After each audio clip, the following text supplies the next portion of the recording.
સુરત શહેરમાં નકલી અને ભેળસેળયુક્ત ખાદ્ય ચીજ વસ્તુઓના વધતા કેસોને લઈને સુરત મહાનગરપાલિકાના ફૂડ વિભાગની કામગીરી સામે ગંભીર સવાલો ઊભા થયા છે।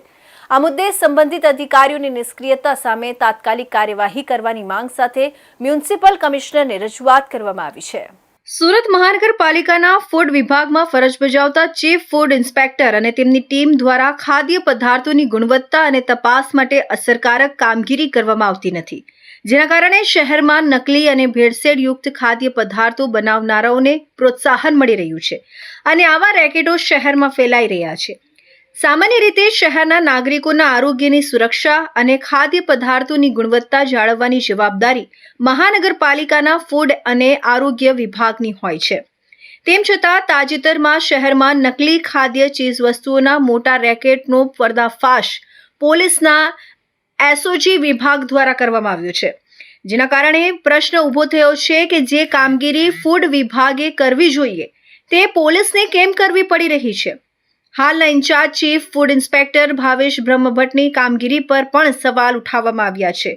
આરોપ મૂકવામાં આવ્યો છે કે તેમની નિષ્ક્રિયતા અને યોગ્ય દેખરેખના અભાવે ખાદ્ય પદાર્થોમાં ભેળસેળની પ્રવૃત્તિઓ વધી રહી છે, જેના કારણે શહેરના નાગરિકોના આરોગ્ય પર સીધી અસર પડી શકે છે। આ સાથે આરોગ્ય અધિકારી અને ડેપ્યુટી કમિશનર દ્વારા પણ ફૂડ વિભાગની કામગીરી પર યોગ્ય સુપરવિઝન ન રાખવામાં આવતું હોવાનો આક્ષેપ કરવામાં આવ્યો છે।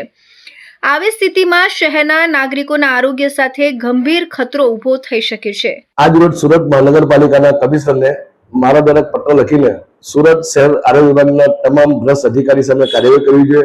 સુરત મહાનગરપાલિકાનો ફૂડ વિભાગ એની સામે કાર્યવાહી કરવાની માંગ કરી છે, કારણ કે છેલ્લા ઘણા સમયથી સુરત શહેરમાં ડુપ્લિકેટ ખાદ્ય પદાર્થ બનાવવાનું એક બહુ મોટું રેકેટ ચાલી રહ્યું, ત્યારે જે કામ સુરત મહાનગરપાલિકાના અધિકારીઓ એ કામ સુરત શહેરની પોલીસ એસઓજી વિભાગ દ્વારા કરવામાં આવી રહ્યું છે। ત્યારે એસઓજીના એ અધિકારીને અભિનંદન આપીશ કે પ્રજાના આરોગ્યના હિત માટે એ લોકો પોતાની ફરજ નિભાવે, ત્યારે ખરેખર જેની જવાબદારીમાં આવે છે, જેનું મુખ્ય કામ છે પ્રજાના આરોગ્ય સાથે કોઈ ખીલવાડ ના થાય, એ જોવાનું કામ આરોગ્ય વિભાગનું છે, ફૂડ વિભાગનું છે। પરંતુ ફૂડ વિભાગ માત્ર ને માત્ર આપતા ઉગ્રમાં વ્યસ્ત હોય અને જે કાર્યવાહી કરવી જોઈએ કરવામાં આવતી નથી। આપણે જોઈએ છે છેલ્લા 1 વર્ષથી ચીઝ હોય, પનીર હોય, ઘી હોય, દૂધ હોય, આવી ડુપ્લિકેટ બનાવટની વસ્તુઓ પકડવામાં પોલીસ દ્વારા આવે છે। ત્યારે સુરત મહાનગરપાલિકા અધિકારી શું કરે છે?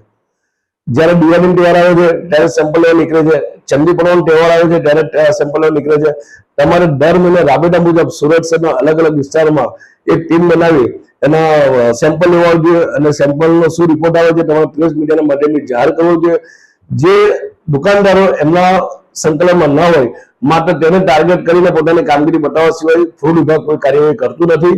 અને આજે પણ સુરત શહેરના વેલાગંજ વિસ્તારમાંથી ડુપ્લિકેટ ઘી પકડાયું છે, પોલીસ દ્વારા પકડવામાં આવ્યું છે।